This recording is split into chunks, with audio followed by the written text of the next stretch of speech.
কি এখনই যাচ্ছ? হ্যাঁ, আমাকে জানতেই হবে বাবা কেন সবার সামনে আমাকে এভাবে ছোট করে দিল। কি করেছে বাবা টাকাটা নিয়ে?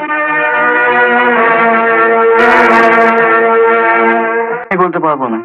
বলতে পারবো না বললে তো চলবে না বাবা, বলতে তোমাকে হবে। এতগুলো টাকা তুমি কিসে খরচ করেছো? তোকে কি কৈফিয়ত দিতে হবে নাকি?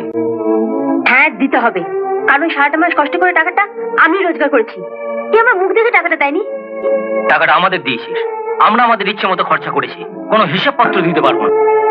ঠিক আছে, হিসেব দিতে হবে না, শুধু বল বিনোদকে কেন 100 টাকা দিলি না? আমি তো বলেছি পরে দিয়ে দেবো। পরে কেন?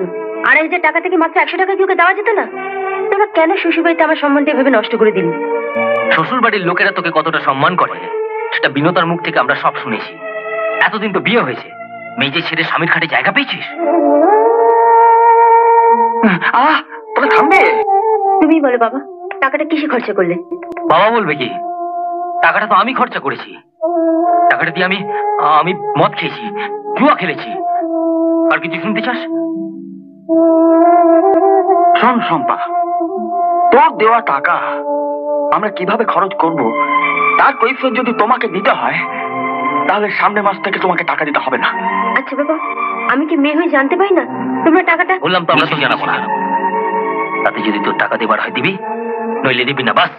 ঠিক আছে, আমার অন্যায় হয়ে গেছে, এবার থেকে আমি আমার কর্তব্য করে যাব। তোরা তোদের ইচ্ছে মতো চলি বাবা।